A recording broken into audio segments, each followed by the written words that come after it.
Welcome to the Daily Decant, your 5-minute briefing on the world of wine. Each episode delivers practical insights to help you choose, order, and talk about wine with more confidence in everyday social settings. Let's get into today's decant. Today we're going to a place that will fundamentally change what you think the word Spanish can mean on a wine label. Ribera del Duero. This is Spain's high-altitude red wine country, a region of dramatic extremes that produces wines of extraordinary concentration, power, and age-worthiness. If Rioja is the elegant, approachable face of Spanish red wine, Ribera del Duero is its darker, more austere sibling. Ribera del Duero runs east to west along the Duero River, the same river that becomes the Douro as it crosses into Portugal and produces port on Spain's northern central plateau called the Meseta.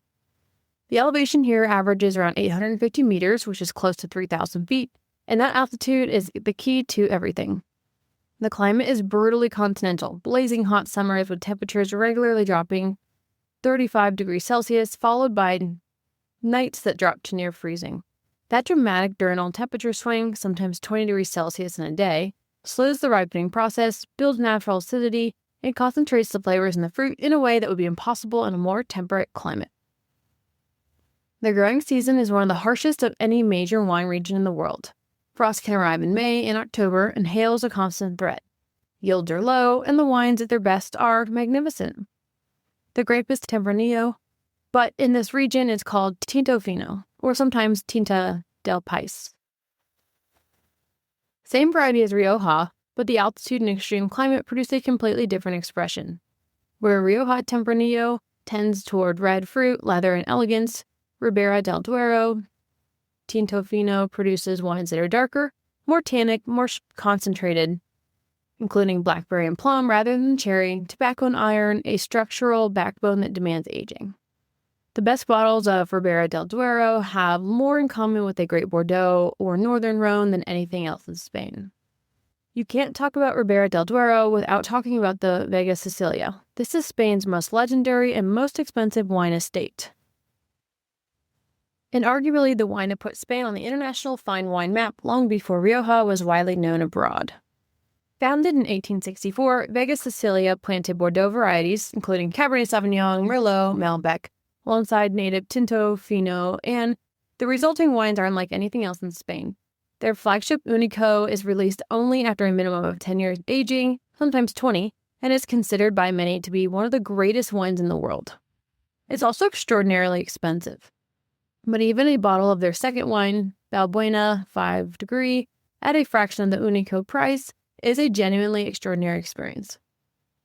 Beyond Vega Sicilia, the region has developed rapidly since the 1980s and now has hundreds of producers. The ones that matter include Pesquera, the estate that essentially created the modern concept of Ribera del Duero in the 1970s and 80s when Alejandro Fernandez showed the world what the region could do at an accessible price. Dominio de Pingas, a tiny cult estate making two of the most sought-after wines in Spain, Pingas itself and the more accessible Flor de Pingas. Emilio Moro, consistently excellent, widely available, exceptional value at its price point. Arzuaga, a reliably good producer offering genuine quality at accessible prices. One more thing worth knowing is that the relationship between Ribera del Duero and Portugal's Douro Valley.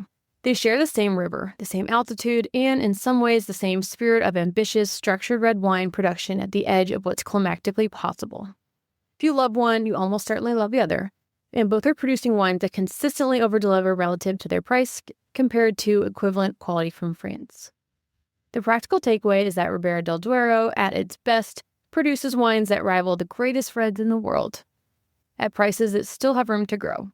And Emilio Moro, Reserva at $30 drinks like a $50 Napa cab. A Pesquera Crianza at $25 is one of the best values in Spanish wine. Buy both. Tomorrow we'll go into Priorat. Don't miss it. That's today's Daily Decant. If you found this helpful, be sure to subscribe and share with your friends so you can continue building your wine knowledge in just a few minutes a day. We'll see you tomorrow for the next Decant.